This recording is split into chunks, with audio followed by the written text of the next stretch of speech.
All right. Assalamu alaikum wa rahmatullahi wa barakatuhu, Alan family. This is your brother Abdurrahman Bashir. Thank you for joining myself and our guest, Dr. Pervez Mahmud, for our weekly segment, Humans of IAA. I would like to begin by saying to our guest, Assalamu alaikum wa rahmatullahi wa barakatuh. Wa alaikum salam wa rahmatullahi wa barakatuh. And thank you for having me, giving me the opportunity to come aboard. Alhamdulillah, alhamdulillah. Well, the honor is ours, the fortune is ours.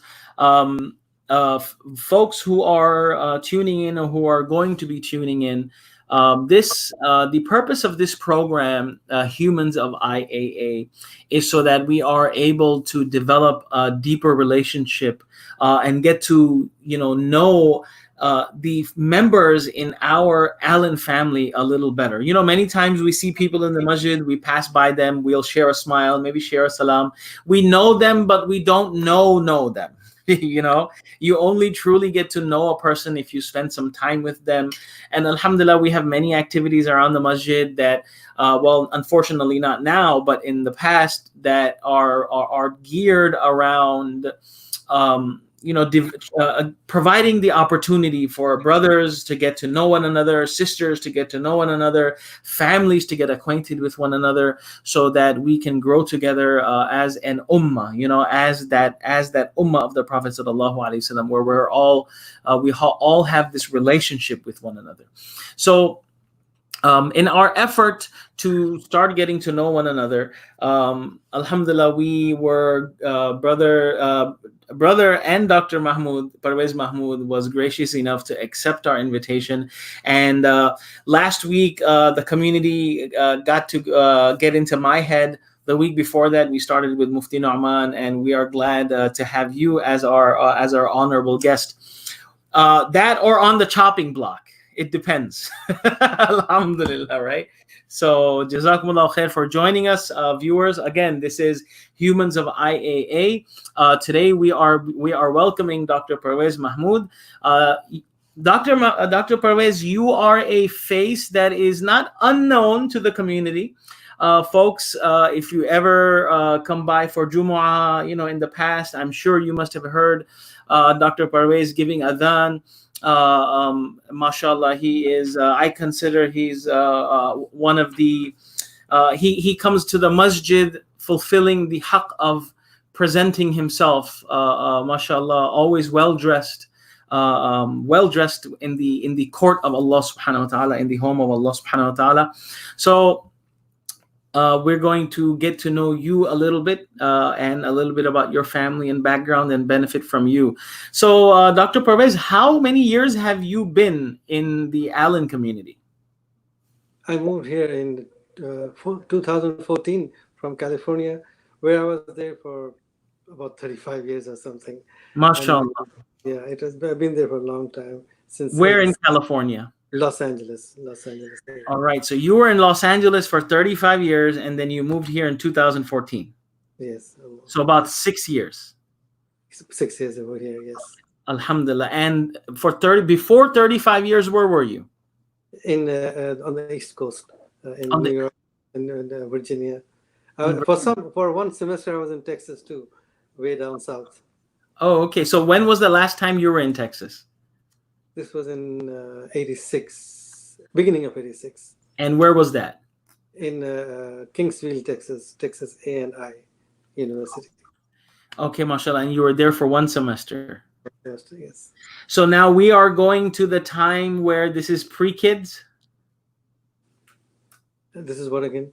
No, no, I'm sorry. You were there when? Yes. Long time back, yeah. I mean, I came to this country in 1982. Mm-hmm. In my early 20s. Oh, okay. And I thought that it'll be easy. So coming from back home, I completed my degree in pharmacy, both masters, bachelor's and master's, and I worked for a couple of years at Squibb Pharmaceuticals. And the dream always was to go to USA. As a matter of fact, in 1975, when I got into the School of Pharmacy, all the posters around was saying that come to pharmacy, go to USA, because it was open immigration for them. But little did I realize that when I got into school in the second year, that was closed. So, but the Oh. dream was still there. So after I finished my education, I still wanted to come, but I don't know whether that was the best idea or not, because after I came, I had to struggle a lot due to my student status and to maintain that until I got my immigration from my parents in '87, and that's when things started. Allah put things into place. Of course, His plans, and I got my license and I got married, and it was a different life since then. So you came to the United States in 1982, and by then you were done with your master's. So you came here to Yes. pursue your doctorate, your PhD. Yeah, with my in business, I did a DBA. It's called Doctor of Business Administration. Okay. So and then where did you go for pharmacy school? That was back home Okay. Okay. in So, Dhaka, Bangladesh. okay. Dhaka. Okay. Mashallah. So in 1982, you came to the United States. Now, when you talk about came, where did you come from? From Dhaka to straight to Virginia, and then Mashallah. actually to Nebraska, where I was admitted to the School of Pharmacy, but I realized that I really don't have the affordability to go through more education in pharmacy, which I already had. So Okay. all I had to do was to go get the license, which I could not get due to my immigration status. I was not allowed to take the board exams. Okay. Okay. Yeah. Yeah. No. So inshallah, we'll get into that. So you went from Dhaka to Nebraska. Right. Wow, subhanallah. That is something definitely surprising on the resume, right? Dhaka to Nebraska, mashallah. Who thinks when you talk about when you watch America on TV, right? You don't think Nebraska, right? Not only that, I remember taking the Greyhound bus from my uncle's place in Washington straight all the way to Omaha, Nebraska, and then I'm sure that long of a bus trip in Bangladesh would be a very different experience. of course. Yeah. So speaking of Bangladesh, so you were born and raised in Bangladesh, in Dhaka? Dhaka. Okay, mashallah. And so when we talk about that's where your birthplace, your family, how big was your family? How big is your family? We are two brothers and two sisters. Mashallah. And my older sister, she studied geography, but over here she she retired as a nurse, a registered nurse recently in Omaha, Nebraska. Also, Oh, her husband, her husband is a professor over there for many years now. okay. At University of Nebraska. So you came to America when you were 20, right? 22 or something. I don't remember. 22. So the first 22 years of Dr. Pervez Mahmud's life in Bangladesh, give us a little glimpse in how your childhood was. Who are you as a child? Were you active, physical, sporty, or were you the kind of just reading books all the time? Would your parents consider you a handful, or would they consider you, mashallah, like a blessing in disguise? I don't know what to say. I wish I was more into sports, which I was not. I was not too much with books either. Somehow or the other, Allah helped me with my exams every time, and I got through. Getting into School of Pharmacy was very difficult because it was a demanding subject, and I couldn't get in one shot. So I waited in the waiting list, and somehow I got in and got out.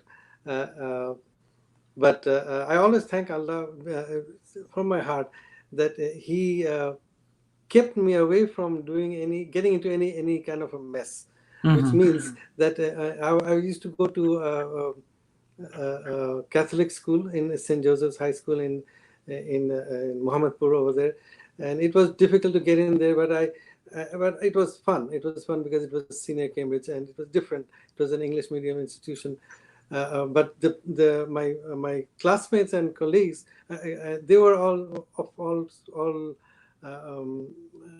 kind of backgrounds, and mostly affluent. But I was two things, which was I was the youngest and I was the simplest. So But alhamdulillah, again, due to my parent being very strict as to coming home right after school and not being outside after Maghrib and things like that, or not knowing my neighbors at all in my life, I have to admit. Okay, so mashallah, your parents, they tried their best to shelter you from any of the negatives, or of that there could be, because I'm sure the Dhaka that you grew up in is not the Dhaka kids are growing up in today. Yeah, So in spite of things being simple back then. So now you mentioned you went to St. Joseph School. So now obviously this is a private school. It's hard to get into. Who yes. was the driving force behind, the education in your life? Like you said that you went into school. Your mother, your father, My was it you? my mother, Your my mother. mother? Yeah, my dad was a banker, and he was a bank executive. So he really couldn't give us much time. But my mom, I remember, oh my God, she used to wake up early in the morning at before Fajr to stay awake and make sure both me and my sister and my other sister, the two little ones were not very much serious, but my both me and my older sister, we were whether we have something to study or not, we have to be up and doing something with our books and school, and she was very determined to make sure we all get a good foothold onto any education that we are going for. Uh, So she and made my sure you brought home the good grades. Yeah, yes, Okay, yeah. So mashallah, and I think that is the, that is a role that a lot of mothers play. Subhanallah, a lot of a lot of adults, as they grow in life and as they become more accomplished, these type of things tend to go in the rear view mirror, and they blur out that the person who used to bug us and wake us up and make sure we're fed, and even get upset if we don't have a good breakfast, right? yeah, very um, true. and subhanallah, those things play such an important part Mhm, mhm. in But on the other side, of the flip side, which I realize now, that I never learned how to cook. I never learned how to do my own things, and my children, unfortunately, are probably following the same footsteps, and they are busy with their books instead of helping their mom at home, and that also makes her upset. And I really don't know. She keeps on reminding me that she's very surprised that how did I spend all these years in this country without knowing how to cook my own meal, and I really don't know what to say. who thinks this, your mother? My wife. Oh, your wife. Okay, okay, yeah. Now, speaking about your mother, mashallah, I had the opportunity and the blessing to meet your mother, and she is here in Allen, and she stays with your sister, correct? She stays with my sister. I try to keep her with me, but she's much happier and um, more lively with when she's with her. Mashallah, mashallah. No, that's good. That's good. And may Allah subhanahu wa ta'ala keep her in health. May Allah subhanahu wa ta'ala keep her in good spirits. And may Allah subhanahu wa ta'ala always keep a smile on her face. So you went to St. Joseph School. Then what led you? Okay, so then you went to high school, obviously. No, this was high school. This Okay, was high 10th school. grade, 10 grades. And Mhm. on the 10th grade, we take the senior Cambridge exam, which is Okay. from Cambridge University. And it's like an O-level thing. And then we have 2 years of secondary, higher secondary school education, which was in Notre Dame College for me over there before I got into the School of Pharmacy. So, mashallah, you graduate from pharmacy school. You come to the United States in 1982. You are single. You land in Nebraska. Then your journey, your struggle. As you mentioned before, that it was really hard to get your license in order to practice pharmacy. So, how many years did this last? 10 years, no, 8 years to be precise, from 80. I came in 82, and then I went back after one semester in Nebraska. I went back to New York, and I used to work in New York as a taxi cab driver during my summer months. And in Virginia, where I was taking. I started with computers, but it was too tough for me, so I decided to go for business MBA, Okay. and that's what I ended up with in Los Angeles with the degree. And by that time, my parents came, and I got my immigration from them, and then I could apply for the intern license of pharmacy. Okay. So for the first 5 years between Nebraska, Virginia, and Los Angeles, you were basically, busy in a field that you did not primarily study for. Right. Right. That's And it was when your parents immigrated, your status changed, you were able to get a license. So you started practicing pharmacy in California? Yes. I was with the Rite Aid Corporation for about 20 years plus. Oh, mashallah. And so you got into this a single man. Yes. And the other good thing I have to mention, and this is also for all our community youths and everybody else who are in the young age now, that Alhamdulillah, again, Allah's blessing, that from the first day that I was here, I always looked to make sure that I get my Jummah, and I used to work around it to take classes or work so that I don't miss Jummah. So no matter where I was, Allah always made it easy for me. And Mhm. and and and on top of that, in '85, when I was doing my summer job as a taxi cab driver, and my grandpa, he comes to this country with Tabligh Jamaat for many years, since the '50s. Sometimes with my grandma also. This is my father's maternal uncle. Okay. And so he came by, and one of the senior pharmacists was telling me after Jummah that, why don't you go and meet your grandpa? He's in Corona Masjid. So I said that, yeah, I'm glad to hear that. So I went there, and it is just so he never he's an architect also, who made the Kakrail Masjid in the city, and also Dewsbury Masjid in England and all. So he never imposed on us. So due to which we never. My mother was not very much for it, so I never knew anything much about it. But again, he insisted that, since you're here and you're working, why not come and stay overnight with us? So I did that, and that's when I got exposed to what they were saying and what they were doing. And as a inquisitive and curious person, I had a whole bunch of questions to ask them too. And surprisingly, I was answered with reference to Quran and Hadith most authentically, and that made me be more confident and understand that I had this question, all these thoughts in my mind, and I know I got it clarified so well. Besides the fact that the food was so good for me as a Mhm. bachelor, not getting the best food, living on pizza and whatnot. So Yeah. that was good experience, and I was with them for a couple of weeks, and then they left to New Jersey, and I felt very much like a fish out of water, especially with Ramadan coming, and learning about all the benefits of Ramadan, especially going out in the path of Allah.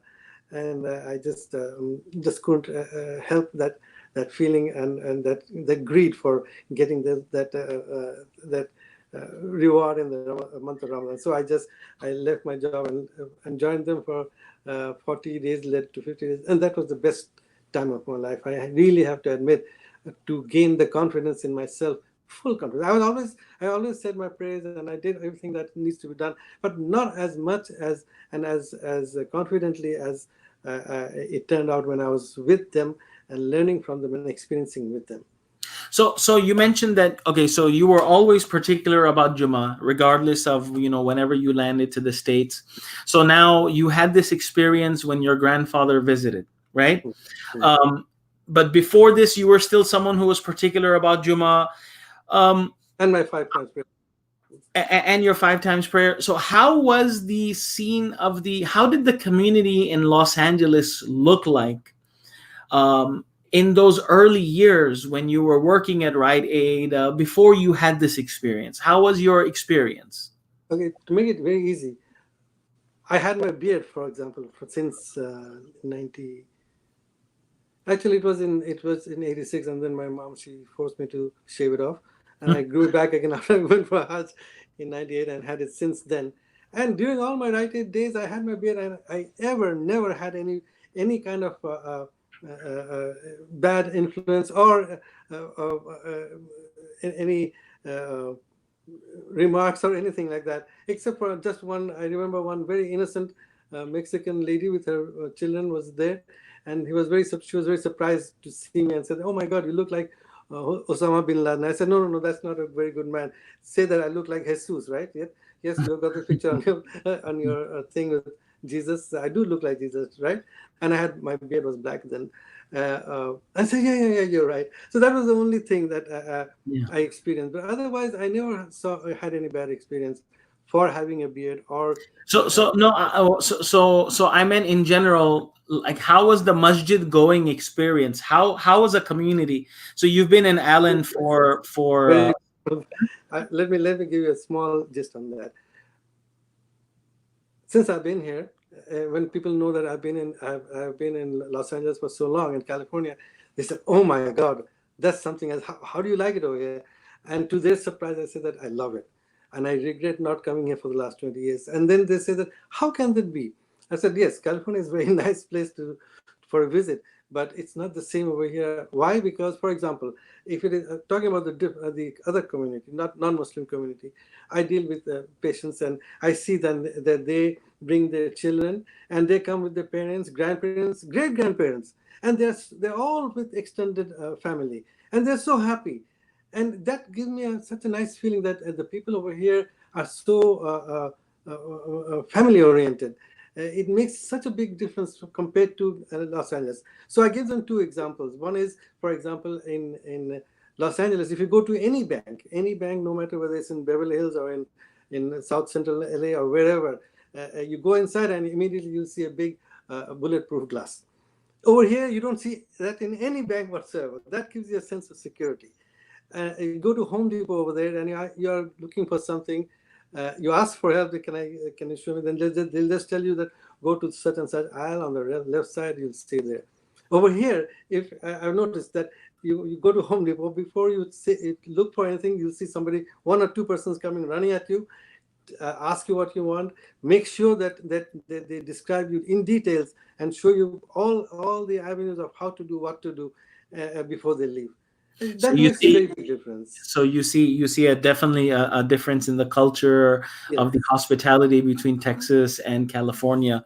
Okay, so mashallah, so you are in Los Angeles, and you, after you visit your grandfather, you have this experience. Is it fair for me to say you're inclined more towards religion now? You're making the more out of your Ramadans. Would that be a fair assessment? Fair to say? Yes, of course. Because like I put it this way, that my dad, I never saw him miss his prayers, and he was particular in making sure we learn everything. Mhm. But when I went out in the path of Allah with this group of people, I learned so much in such a short time and with so much of intensity. It feels like I learned about 80% of what I didn't learn from my dad. With again the small duas, the meaning of them, the every part of my religion, why and how and to remember that it has the purpose of life. And then Mashallah. the best part was being with them for that for 40 days. That's when I realized that I should get married too. And all these days I was thinking that, no, oh my God, I can't even think of getting married. What am I going to do? Who am I going to get married? How am I going to survive or have a married life? But right after being with them, I realized that it's a sunnah. It's better for you, and it is a necessity. And it made a difference. It really did. So did you get married here or overseas? Right after my parents came, after I got my immigration, we went back home, Hmm. and uh, it was an arranged marriage, and I never knew my wife or their family, but we came to know them, Hmm. and I always tried to insist on piety before anything else, like the hadith goes. Alhamdulillah, and I was very happy that it worked like that. And although sometimes I say that my wife and I are poles apart from several angles of our point of view, but then again, when it comes to Deen and Sharia, it is very easy. So if I'm doing something wrong, she has the right to correct me, and vice versa. And we try to do everything and anything for the pleasure of Allah. And So so you are one of four, two sisters, two brothers, Yes. right? It's brother. So now you have, from what I understand, you have one son Yes, and two and daughters. two daughters. So they're all born in California. Born in California, and they insist on staying in California for the rest of their life. I don't know what to say, and they want me to retire over there. I don't know what to say about that either. Yeah, No, but so mashallah, your kids grew up in Los Angeles, California.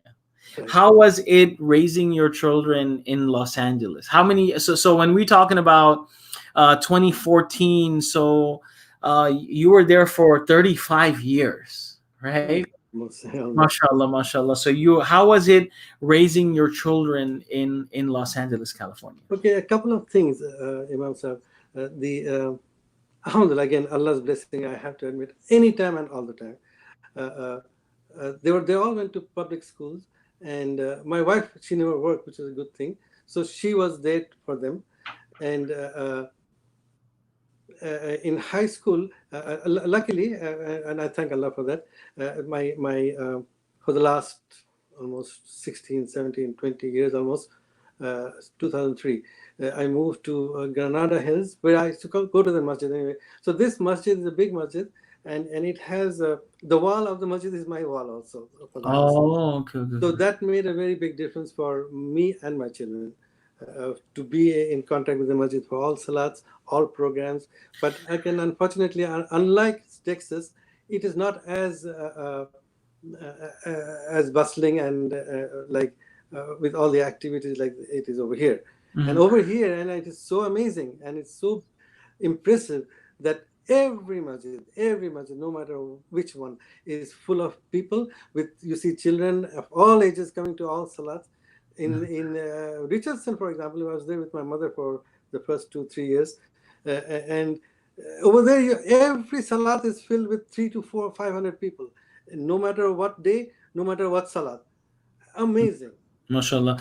But you know, there'll also be people who would say the same thing about Richardson back when you were in Los Angeles. I guess that was also a different time. You know, when your kids were raised. I mean, I'm sure things were, you know, it has to do with the sheer number and the concentration of Muslims as well. You know, but definitely living next to the masjid, being the neighbor of the masjid, definitely has to have an effect and impact on your three children, mashallah. So your kids went to public school over there. They went to, and now, mashallah, your kids have graduated, and one of your kids is one of your daughters is married now, right? Yeah. They all went to the Granada High School, Charter High School, and it started from my son. He is the one who went into this academic decathlon program, which we were not aware of at all. And he showed the way to the sisters. And my daughter, then, she's always been a fighter, and she takes leadership very, very seriously. So she went through making her team and going for the competitions in LAUSD, and then the state and then nationwide, and took the little school, the high school, to the map as a national championship 3 years in a row, academic decathlon. That was in 11, 12, 13. And 14 was a gap. And then my Aisha, the little one, she took over, and she also took her team for 3 championships for Granada High for national decathlon. And that made them very, very competitive, and it was exposed to all the means of what to do, how to do, and in their life. My son, he, after graduating high school, he was 1 year in UC Merced, and then we went back home because my daughters didn't get a chance to do Umrah, and wanted to take that opportunity. And he liked it over there in Cantonment. His khala lives over there. There's an armed force medical college, and he wanted to apply there. But since he's a citizen over here, he had to apply as a foreign student. And alhamdulillah, he got a chance, and then he went, and he liked it over there. Again, when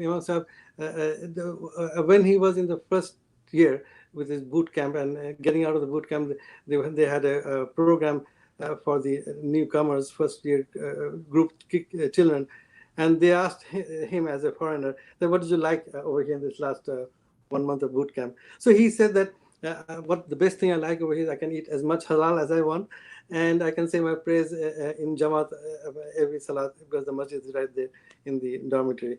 So they were very amused with that answer, that he's so happy about eating halal. So this is again something in alhamdulillah in Texas we see a lot in common, that if you teach your children that McDonald's is not for you from their early age, to eat halal and to stay with halal, it makes it easy for them, and they look for that also when they are growing up. And my daughter, after that academic decathlon, when she applied, it helped her background. So she got admitted to most of the Ivy League schools, and she chose Harvard. And I didn't have to pay anything initially, but later on when I opened my business, then I had to pay for 1 year for her tuition. And after that, she met her husband Farhan, also a Bangladeshi guy, who graduated from Harvard earlier, but he was in Yale Medical at that time. And my daughter was only 19 in her second year. And when Farhan approached me with his dad, I said that well, if my daughter has the understanding and maturity, then I don't have any objections. But again, if you have to have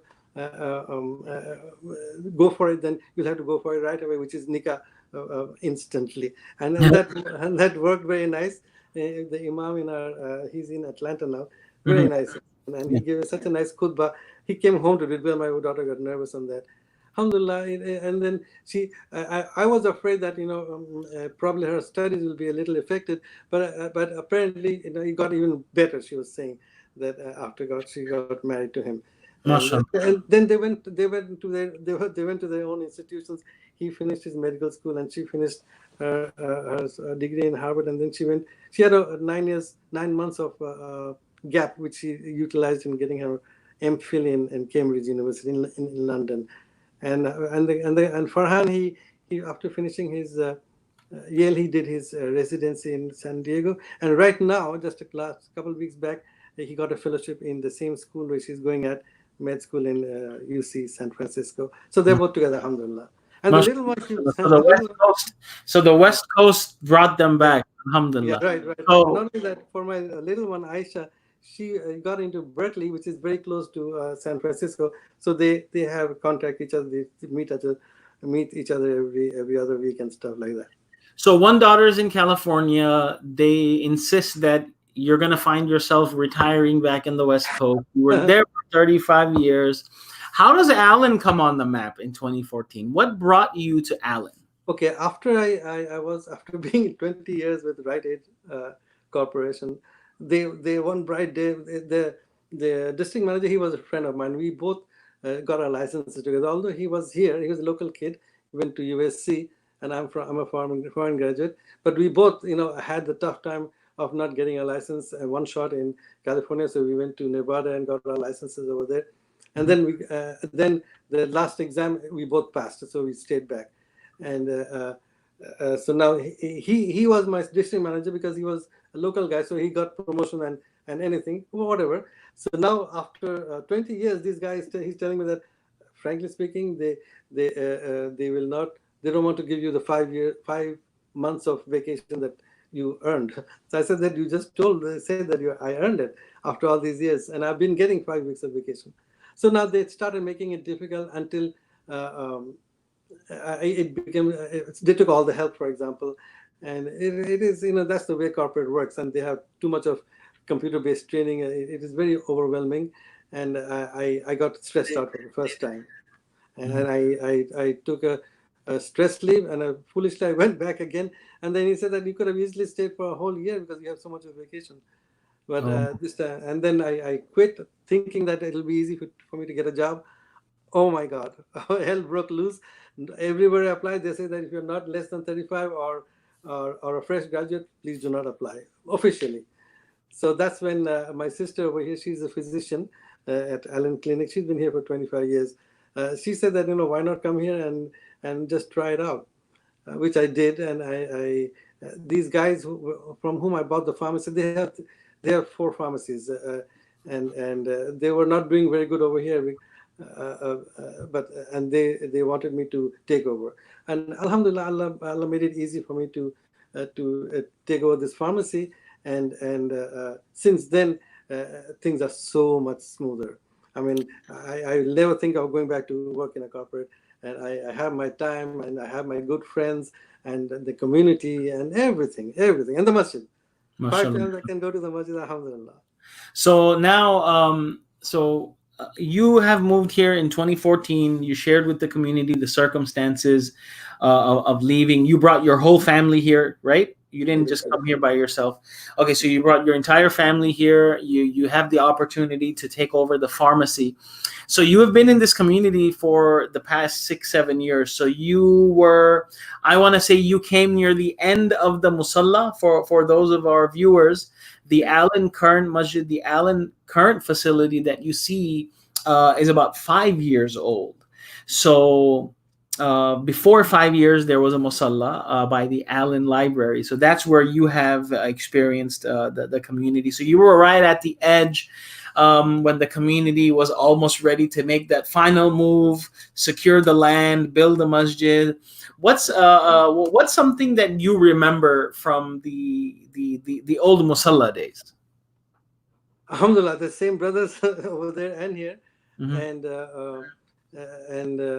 Haitham, brother Haitham, and brother Maruf, and everybody, being in the board, brother Afroz, excellent community, excellent, and I immediately I fell in love with the community, because they're just just like my own brothers, and doing everything together, that apparently they had that for 10 years or so, and they were so happy to have their own place, and I was lucky to be with them also.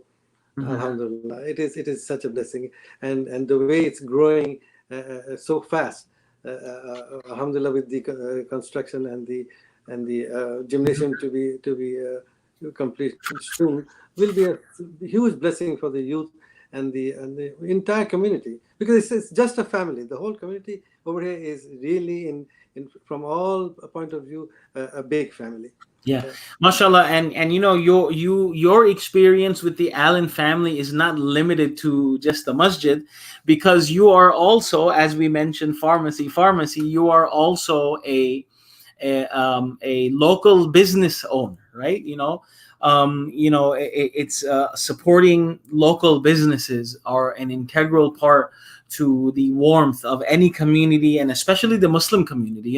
As Muslims, we should support one another. We should help one another, because helping one another, supporting one another is actually with the intention of that is actually a sadaqah. I wanted to take the opportunity to share with our viewers the pharmacy that we are talking about.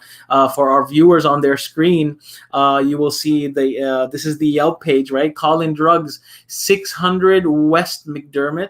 It's right across from Fitness Connection, and you can see over here, Dr. Mahmud standing right here in his pharmacy, and mashallah, he has had the opportunity. You are also, my family also. You are also someone who also helps our family out with our medications, and mashallah, I mean, the warmth, to be able to know that someone who is handling my medication, Allah tells us, Allah subhanahu wa ta'ala, we are in our Islam, our religion teaches us to seek medicine and seek help of Allah and seek dua. So it's good for me to know that my medication is being handled by someone who is a regular visitor to the house of Allah subhanahu wa ta'ala. I know that Allah's name is being is being recited, and subhanallah, it gives me this sense of comfort. And on top of that, you're my brother in Islam, so I just wanted the community to also know about that. Call-in Drugs is located on 600 West McDermott, right across the street from Fitness Connection. And if you are already a patron, if you are already in and out, please take the opportunity to leave a review on Google or leave a review on Yelp. And this is just a way that we can support one another and help one another out. Dr. Pervez Mahmud, Jazakumullahu khair. Thank you so much for your time. I wanted you to end in one last final advice to our community. Mashallah, you came to the States in '82. You raised 3 kids in California. Mashallah, you've seen so much.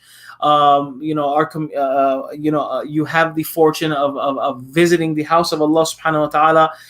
Not just the extended homes of Allah, but the actual house of Allah Subhanahu wa Taala. You have the opportunity, mashallah. If you could go back in time to your 20-year-old self, okay, or your 30-year-old self, the you that was raising 3 young kids in California. I'm raising 3 young kids. There are many people in the Allen community who are raising young kids. Okay, what would you tell you who was raising 3 young kids in California? What would you go back in time and tell him, having raised those kids? Whatever advice. I think it's very, very important. And alhamdulillah, again, a million times I thank Allah to be in association with the masjid. It really makes a very big difference for the children because of all the peer pressure that they have in school, and also in their community. If they are attached to the masjid, especially the parents have to be attached in order for the children to follow. Over here it is so easy, and over here, alhamdulillah, from any family I visit, no matter what profession or what background they have, children are all going to school of Hifz school, and they are coming out as successful. Alhamdulillah, our Allen has 2 Hifz who came out recently, thanks to brother Hafiz Umair and you and Mashallah, yeah. Alhamdulillah, it's such a blessing. Just the other day they started school, and now alhamdulillah 2 Hafiz from here. It is so beautiful. So, when you come to think about it, a miracle of Allah's word in your heart. It is not a joke. No. And may Allah preserve them, because it is not for them to, first of all, attain it and hold on to it. And of course, knowing that the parents will be wearing the crown. I tried for my children over there, couldn't do much, which probably would have been easier over here. I'm just thinking out loud that. Yeah. And that's what I love about the community of any community in Texas. Houston is another bustling place. It's a totally different ball game. I'm being in Dallas, and I see so much around. So that is what I would say. In my 20s and 30s, I tried to do over there, and I will tell everybody to do the same. Over here, to raise a family is the best place. I will always say that. In Texas. MashaAllah, folks, you heard it, and this is the reason that I am a Dalastini. I call it Dalastini, right? I also, my number one drive and motivation, apart from being above sea level, it's nice coming from New Orleans. It's nice to be away from the water now. It's nice to be above sea level now. But my main thing is for the kids. And alhamdulillah, at the Allen Masjid, along with the support of the administration and the rest of the community and family, we are able to provide that type of atmosphere where it's family friendly. It's very important for a masjid to be family friendly. There are etiquettes, there are the formalities, there is the respect of the masjid, but the true respect of the masjid stems from love for the masjid. If you don't love the masjid, then that respect is only around when someone is looking. Or it's the love first and then the respect. That's a whole nother level of respect. So yeah, mashallah, Allah subhanahu wa ta'ala, may Allah fulfill the intention of all of us. And definitely, I know you mentioned a lot that the masjid and the warmth, you are a part of that warmth, Dr. Pervez. You are a part, and to everyone who is watching us, or everyone who is going to be watching this video, we are all a part of this beautiful mosaic called the Allen family, which is one piece of the big mosaic we call the Muslim Ummah, right? We start local, we start at our own level, in our own family, in our own masjid. So this is why this program, this is why we had this program. So now people, when they see you, they know who you are, they know your struggle, they know what you went through. And I'm sure, I don't want to limit all of your life's experiences and lessons in 45 minutes, but this was just an icebreaker, inshallah. So folks, anyone who is watching Humans of IAA, this is a discussion we have. We're trying to bring different members of the community so we can get to know one another a little better, get to know a little bit about you, who you are. The Prophet ﷺ said that when he first came to Medina, spread salam and break bread. Right? Now, we all say salam to one another, and we can't break bread right now necessarily, but inshallah, the purpose behind this is that now that we know each other, it'll be easier for us to break bread with one another, inshallah. And me and you, we have breaking bread. We break bread at the masjid too, alhamdulillah. We have broken bagels. Right? Alhamdulillah. So jazakumullahu khair, Allen family. If you would like to be a part of this program, just hit us up at the link below. Send me a message at imam@allenmasjid.com. Before everyone heads out, and Dr. Mahmud, thank you so much for allowing us inside your home. I love the blue color on the wall. MashaAllah. For those of you who have not visited the pharmacy, please visit the pharmacy. Yeah. MashaAllah, wonderful. It's such a warm feeling, not the air condition, the feeling. It's so warm. I better mention that I'm available 24 hours. And that is not very common with other people, besides the discount prices and all insurance and all doctors, all medications. We are next to Krispy Kreme for you to make it easy for you to find me. Otherwise, across from next to Krispy Kreme. So, but don't go to the Krispy Kreme. We do not. No one. I don't think anyone needs any more Krispy Kreme. Okay, but inshallah, if you do, so jazakumullah khair. Thank you for letting us in your life, in your home. May Allah subhanahu wa ta'ala continue to bless you and yours. And for our viewers at home, please keep in mind, inshallah, that we are having a wonderful. Let me just stop sharing this. Our viewers, inshallah, on July 19th. We are going to be having a Hajj drive-through simulation, inshallah. I just want to share that flyer with all of you out here. July 19th, inshallah, we are going to be having, you sign up to participate. There is a contest to build the landmarks of Hajj. They're going to be featured as a part of the official drive-by. There's a $100 prize for our first placed winner. Please register. The drive-by itself is $5 per child. It is going to be limited, but definitely sign up for that. Keep up with that in all of your communication. Again, Dr. Mahmud, thank you so much. Dr. Pervez, we'll see you around. May Allah subhanahu wa ta'ala bless you and yours. And please give my salams, the entire community salams to your family and your mother. Jazakallah. All right. Assalamu alaikum wa rahmatullahi wa barakatuh.